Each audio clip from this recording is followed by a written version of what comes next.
میرا نام فردوس ہے۔ یہ آج سے 32 سال پہلے کی بات ہے، جب میرا بڑا بیٹا عمر 8 سال کا اور چھوٹا بیٹا تیمور 5 سال کا تھا۔ میرے شوہر فیضان ایک فیکٹری میں فور مین تھے۔ میں اپنے ساس سسر، ایک نند اور دیور کے ساتھ جوائنٹ فیملی سسٹم میں رہتی تھی۔ میرے سسر انتظار احمد پولیس سے ریٹائرڈ ہو چکے تھے اور ان کی ماہانہ پینشن آتی تھی۔ میرے شوہر اور سسر کی پینشن سے ہمارا گزارا ہو رہا تھا۔ میری ساس نسرین بھی بہت نیک عورت تھیں۔ گھر کے سبھی افراد میری بہت عزت اور قدر کرتے تھے۔ ہمارے گھر کے سامنے ہی صوفی شہاب الدین اور ان کی بیوی ختیجہ رہتے تھے۔ محلے کے سبھی بچے اور جوان ان کو چچا شہاب کہتے تھے۔ آج سے 32 سال پہلے چچا شہاب اور ان کی بیوی بوڑھے ہو چکے تھے، لیکن ابھی تک اولاد کی نعمت سے محروم تھے۔ چچا شہاب اور چچی ختیجہ دونوں میاں بیوی بہت نیک اور پرہیزگار تھے۔ دونوں میاں بیوی 5 وقت کی نماز پڑھتے۔ چچا شہاب تہجد کے وقت اٹھ کر مسجد جاتے، اسپیکر لگا کر لوگوں کو تہجد کے لیے جگاتے۔ اسپیکر پر نعتیں پڑھتے کیونکہ ان کی آواز بہت سریلی تھی۔ صبح کے وقت مسجد میں بچوں کو قرآن پاک بھی پڑھایا کرتے تھے۔ میرے سسر انتظار احمد اور چچا شہاب کی کافی گہری دوستی تھی۔ میں نے ان سے ہی سنا تھا کہ چچا شہاب کسی وقت گاؤں میں رہتے تھے، پھر وہ اپنے چھوٹے بھائی نواز کو لے کر شہر آ گئے۔ یہاں پر چچا شہاب کا بہت اچھا کپڑے کا کاروبار چل نکلا۔ انہوں نے اپنی محنت سے گھر بنایا اور ساتھ اپنے بھائی نواز کو بھی گھر بنا کر دیا۔ لیکن چچا شہاب کا چھوٹا بھائی نواز کافی عیاش تھا۔ شادی کے بعد اللہ نے اسے 4 بیٹے اور 1 بیٹی سے نوازا۔ باپ کی طرح بیٹے بھی نکمے اور آوارہ نکلے۔ انہوں نے بمشکل 8 جماعتیں ہی پڑھیں، پھر غلط کاموں میں لگ گئے۔ بے انتہا عیاشیوں کی وجہ سے نواز کا مکان قرض خواہوں نے ہتھیا لیا، جس کی وجہ سے نواز نے یہاں سے 1-2 محلے چھوڑ کر کرائے پر گھر لیا۔ چچا شہاب اپنے بھائی نواز اور بھتیجوں کو بہت سمجھاتا کہ وہ غلط کام چھوڑ کر راہ راست پر آ جائیں اور 5 وقت نماز پڑھا کریں۔ نواز آگے سے طنز کر کے کہتا کہ نماز تو بھائی تم اور تمہاری بیوی بھی پڑھتے ہیں، مگر تم لوگوں کو اللہ نے اولاد بھی نہیں دی جو کہ تمہاری قبر پر فاتحہ پڑھ سکے اور تم دونوں کے لیے مغفرت کی دعا کر سکے۔ چچا شہاب کا دل اپنے بھائی کی باتیں سن کر بہت دکھتا، لیکن وہ صبر کی گھونٹ پی کر رہ جاتی۔ ایک دن میرے سسر اور شوہر فیضان فجر کی نماز ادا کر کے واپس آئے۔ آج صوفی شہاب الدین نے مسجد میں امامت نہیں کروائی تھی۔ جاؤ جاؤ نسرین، پتہ کرو ان کے گھر جا کے کہ آخر بات کیا ہے۔ میرے سسر میری ساس نسرین سے تشویشی انداز میں بولے۔ میری ساس کی چونکہ چچا شہاب کی بیوی ختیجہ سے کافی الیک سلیک تھی۔ کبھی میری ساس ان کے گھر چلی جاتی، کبھی چچی ختیجہ ہمارے گھر آ جاتی۔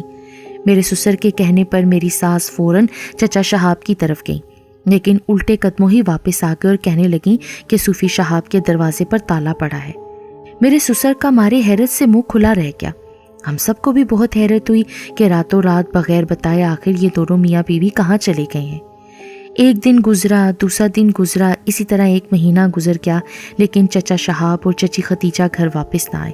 چچا شہاب سے محلے میں کافی رونق تھی۔ چھوٹے بڑے سبھی ان کے بغیر اداس تھے، کیونکہ غریبوں، مسکینوں، بلکہ سبھی کی وہ مدد کیا کرتے تھے اور سبھی کے کام آتے تھے۔ ایک دن میرے سسر اور شوہر جب فجر کی نماز پڑھ کر گھر واپس آئے تو میرے سسر میری ساس سے کہنے لگے، صوفی شہاب کے گھر کے دروازے کا تالا کھلا ہوا ہے، تم پتہ کر کے آؤ، شاید وہ لوگ واپس آ چکے ہیں۔ میری ساس خوشی سے چچا شہاب کے گھر کی طرف چلی گئی۔ جب واپس آئیں تو ان کا منہ لٹکا ہوا تھا۔ میرے سسر کے پوچھنے پر کہنے لگیں کہ صوفی شہاب اور ختیجہ بہن نہیں آئے، لیکن اس گھر میں ان کے چھوٹے بھائی نواز اور ان کی بیوی بچے ضرور آ چکے ہیں۔ ہم سب کو یہ سن کر بہت حیرت بھی ہوئی اور صدمہ بھی ہوا۔ میرے سسر غصے سے بولے، یہ آوارہ اور عیاش شخص اپنے آوارہ بیٹوں کے ساتھ ہمارے محلے میں کیوں آ گیا ہے اور اپنے بھائی کے مکان میں کیا کر رہا ہے؟ میں ابھی نواز سے جا کر پوچھتا ہوں کہ یہ صوفی شہاب کے مکان میں آخر کر کیا رہا ہے اور صوفی شہاب کہاں پر ہے۔ میرے سسر غصے میں گھر سے نکلے۔ میرے سسر کے پوچھنے پر نواز نے بتایا، شہاب بھائی بھابھی کو لے کر آبائی گاؤں چلے گئے ہیں اور یہ مکان اور دکان میرے اور میرے بچوں کے نام کر گئے ہیں۔ تم جھوٹ بولتے ہو، شہاب ایسا نہیں کر سکتا۔ میرے سسر چونکہ نواز کی خباثت سے واقف تھے اس لیے بے یقینی سے بولے، اگر انتظار صاحب آپ کو یقین نہیں آتا تو میں بھائی جان کا لکھا ہوا خط آپ کو دکھا دیتا ہوں۔ یہ کہہ کر نواز نے اپنی جیب سے خط نکال کر میرے سسر کے ہاتھ میں رکھ دیا۔ میرے سسر صاحب جیسے جیسے خط پڑھ رہے تھے ان کو یقین آتا گیا کہ واقعی صوفی شہاب یہاں سے جا چکا ہے اور انہوں نے اپنا مکان اور دکان نواز اور اس کے بچوں کے نام لگا دیا ہے۔ نواز اور اس کی فیملی جب سے ہمارے محلے میں آئے تھے اس نے ہمارا کیا پورے محلے کا جینا حرام کیا ہوا تھا۔ نواز کے چاروں بیٹے ایک نمبر کے لفنگے اور آوارہ تھے، محلے کی آتی جاتی بہنوں اور بیٹیوں پر آوازیں کستے۔ نواز کے دونوں بڑے بیٹے امجد اور توقیر تو جوا کھیلنے کے علاوہ لوگوں کے گھروں میں چوریاں بھی کرتے تھے۔ نواز کی بیوی مجیدہ بھی بہت لڑاکا اور بدمزاج عورت تھی۔ وہ معمولی باتوں پر محلے کی عورتوں کے ساتھ لڑائی جھگڑا کرتی تھی۔ ایک دن میرے سسر گھر میں کچھ دیسی مرغیاں پالنے کے لیے لے آئے۔ نیچے جگہ کچھ تنگ ہو گئی۔ ہمارے گھر کے اوپر والے پورشن میں 2 کمرے بنے ہوئے تھے۔ میں اپنے شوہر اور بچوں کے ساتھ اوپر والے پورشن میں شفٹ ہو گئی، لیکن اوپر شفٹ ہونے کے باوجود ہمارے گھر ہنڈیاں ایک جگہ پر ہی پکتی اور ہم کھانا بھی اکٹھے اور مل جل کر کھاتے تھے۔ ایک رات کی بات ہے، یہ رات کے کوئی 12 بجے کا ٹائم تھا۔ میں اپنے دونوں بیٹوں کو دیکھنے کے لیے ان کے کمرے میں جانے لگی تو اچانک میری نظر چچا شہاب کے گھر پر گئی۔ چچا شہاب کے صحن میں ایک جامن کا درخت لگا ہوا تھا۔ اس درخت کو چچا شہاب نے ایک چھوٹے سے پودے کے طور پر لگایا تھا۔ پھلتے پھولتے اب وہ ایک بہت بڑا تناور جامن کا درخت بن چکا تھا۔ چچا شہاب دن رات اس درخت کی دیکھ بھال کرتے تھے، روز جامن کے درخت کو پانی دیتے تھے۔ جب جامنوں کا موسم آتا تو اس درخت پر بہت بڑے بڑے اور میٹھے اور لذیذ جامن لگتے تھے۔ چچا شہاب جامن محلے کے سبھی لوگوں میں بانٹتے تھے۔ غرض کے چچا شہاب کو اس جامن کے درخت سے بڑی عقیدت تھی۔ میں نے اس رات 12 بجے دیکھا کہ جامن کا درخت صحن میں چل پھر رہا ہے۔ وہ درخت کبھی آگے چلتا اور کبھی پیچھے کو چلتا، کبھی دائیں ہوتا کبھی بائیں ہوتا۔ پتجھڑ کا موسم تھا اور اس کی شاخیں بڑی بڑی ہو کر سانپوں کی طرح لہرا رہی تھیں اور ان شاخوں سے سرخ شعاعیں نکل رہی تھیں۔ مجھ سے مزید یہ منظر دیکھا نہ گیا۔ میں الٹے قدموں واپس اپنے کمرے میں آئی اور فیضان کو آوازیں دینے لگی۔ فیضان میری آواز پر ہڑبڑا کر اٹھ بیٹھا۔ کیا ہوا فردوس، تم اتنی گھبرائی ہوئی کیوں ہو؟ فیضان نے مجھے کاندھے سے پکڑ کر بیڈ پر بٹھایا۔ فیضان، میں نے چچا شہاب کے صحن میں لگے ہوئے درخت کو صحن میں چلتے پھرتے دیکھا ہے۔ اس کی شاخیں بڑے بڑے سانپوں کی طرح لہرا رہی تھیں اور ان سے سرخ رنگ کی شعاعیں پھوٹ رہی تھیں۔ فردوس، تمہیں وہم ہو گیا ہے، بھلا درختوں نے بھی کبھی حرکت کی ہے؟ تم آیت الکرسی پڑھو اور آرام سے سو جاؤ۔ فیضان نے مجھے دلاسا دیا اور خود بیڈ پر لیٹتے ہی سو گئے۔ میں کچھ دیر درخت کے بارے میں سوچتی رہی، پھر نیند مجھ پر بھی غالب آ گئی اور میں بھی نیند کی وادی میں چلی آئی۔ صبح میں نیچے کچن میں ناشتہ تیار کر رہی تھی جب میرے دیور رضوان نے بتایا کہ چچا نواز کا بیٹا گڈو، جو کہ 15 برس کا تھا، جامن کے درخت کے نیچے سے مردہ حالت میں پایا گیا ہے۔ یہ خبر سن کر میرے کام کرتے ہاتھ وہیں رک گئے۔ جب میں اور میری ساس ان کے گھر میں گئے تو ان کے گھر میں کوہرام برپا تھا۔ گڈو کو کسی چیز نے بری طرح کچلا ہوا تھا۔ میں کبھی مرے ہوئے گڈو کو دیکھتی، کبھی رات کا وہ منظر یاد کرتی جب جامن کا درخت حرکت کر رہا تھا۔ آہوں اور سسکیوں کے ساتھ گڈو کو دفنا دیا گیا۔ گڈو کو دنیا سے گئے 15-16 دن ہو چکے تھے۔ اس رات میں پیاس کی وجہ سے پانی پینے اٹھی۔ یہ رات کے کوئی 2 بجے کا وقت تھا۔ جیسے ہی میں اوپر والے پورشن کے نل سے پانی پینے لگی تو میری نظر پھر چچا شہاب کے صحن کی طرف اٹھی تو پھر یہ دیکھ کر میرے رونگٹے کھڑے ہو گئے، کیونکہ اس رات پھر جامن کا درخت حرکت کر کے کبھی آگے کی طرف چل رہا تھا اور کبھی پیچھے کی طرف حرکت کر رہا تھا۔ اس کی شاخیں بڑی ہو کر سانپوں کی طرح لہرا رہی تھیں اور شاخوں میں سے سرخ رنگ کے انگارے نکل رہے تھے۔ میں پانی پیے بغیر چیختی ہوئی اپنے کمرے میں واپس آئی۔ فیضان میری آواز سے اٹھ کر بیٹھے اور کہنے لگے، لگتا ہے تم نے پھر آج جامن کے درخت کو حرکت کرتے دیکھ لیا ہے۔ جی ہاں فیضان، میں نے آج پھر درخت کو حرکت میں دیکھا ہے۔ اللہ خیر کرے، اس دن درخت کو حرکت میں دیکھا تھا تو صبح چچا نواز کا سب سے چھوٹا بیٹا گڈو مردہ پایا گیا تھا۔ پتہ نہیں کل صبح کیا ہوتا ہے۔ ارے کچھ نہیں ہوتا، آیت الکرسی پڑھو اور سو جاؤ۔ فیضان نے اتنا کہہ کر کروٹ بدلی اور پھر سو گئے۔ صبح نماز فجر پڑھ کر جب میرے سسر اور شوہر واپس گھر آئے تو میرے سسر کہنے لگے، انہوں نے چچا نواز کے گھر سے رونے کی آوازیں سنی ہیں۔ اللہ خیر کرے۔ میرے چائے بناتے ہاتھ رک گئے۔ تھوڑی دیر بعد پتہ چلا کہ نواز کا بیٹا شفیق جامن کے درخت کے نیچے سے مردہ حالت میں ملا ہے۔ شفیق گڈو سے 2 سال بڑا تھا اور 17 سال کا تھا۔ شفیق کو بھی کسی نادیدہ چیز نے کچلا ہوا تھا۔ اس کے چہرے پر زخموں کے نشانات تھے۔ نواز کے دوسرے بیٹے کی یوں موت نے نواز اور مجیدہ کی کمر توڑ کر رکھ دی۔ کوئی بھی ان کی موت کا اصل سبب نہیں جانتا تھا، لیکن میرے دل میں کچھ شک سا تھا، لیکن اپنا یہ شک میں کسی پر ظاہر نہیں کر پا رہی تھی۔ آخر شفیق کو بھی شام سے پہلے دفنا دیا گیا۔ شفیق کو دنیا سے گئے ابھی مہینہ ہی ہوا ہوگا کہ ایک رات میں کافی جلدی سو گئی۔ یہ رات کے کوئی 1 بجے کا ٹائم تھا جب فیضان نے مجھے آوازیں دے کر جگایا۔ کیا ہوا فیضان، آپ اتنے پریشان کیوں ہیں؟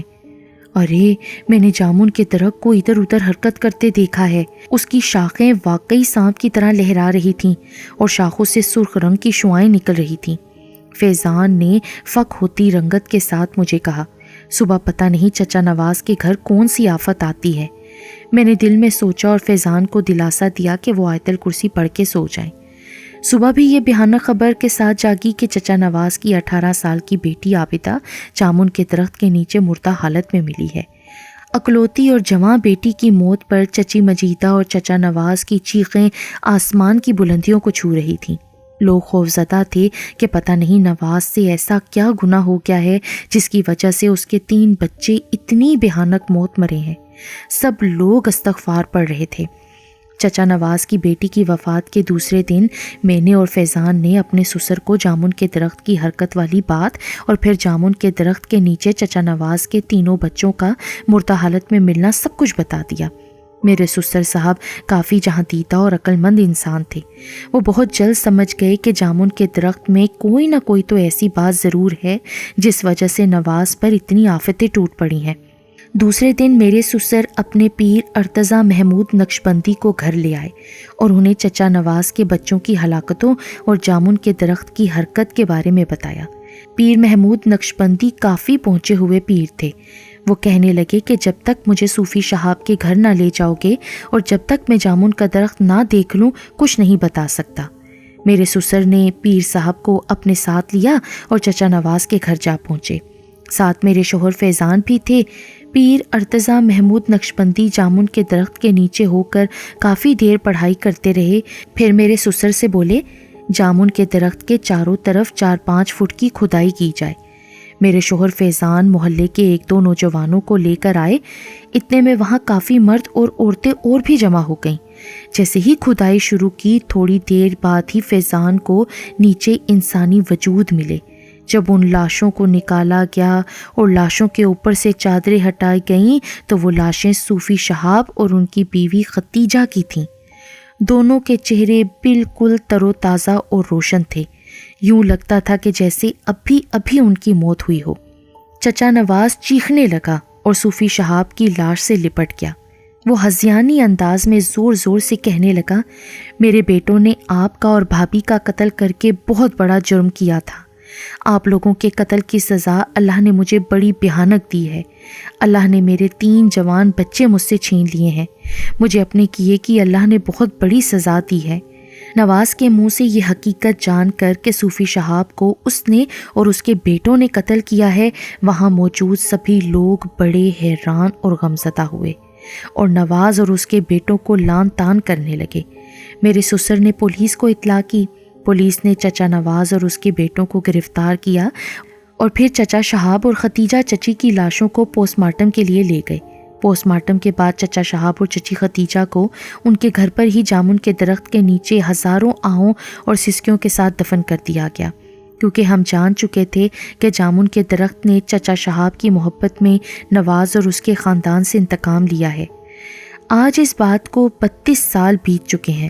لوگ ہر جمعرات چچا شہاب اور ان کی قبروں پر آتے ہیں، فاتحہ خوانی کرتے ہیں اور اپنی منتیں مرادیں بھی پوری کرتے ہیں۔ نواز کی بیوی مجیدہ صدمے سے پاگل ہو گئی تھی۔ محلے والوں نے اسے پاگل خانے بھجوا دیا۔ چچا نواز بھی چند ماہ بعد جیل میں ہی مر گیا۔ پولیس نے اس کی میت کو لاوارثوں کی طرح پتہ نہیں کون سے قبرستان میں دفنا دیا، کسی کو آج تک نہیں پتہ۔ اولاد ہوتے ہوئے بھی وہ لاوارثوں کی طرح مرا۔ جامن کے درخت کو پھر کبھی ہم نے چلتے پھرتے یا حرکت کرتے نہیں دیکھا۔ یوں لگتا تھا کہ جیسے اپنے مالکوں کا انتقام لے کر اسے سکون اور چین آ گیا ہو۔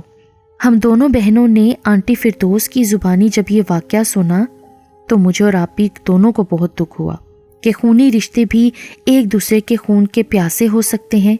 اللہ تعالیٰ ہمیں اتفاق اور مل جل کر رہنے کی توفیق عطا کرے۔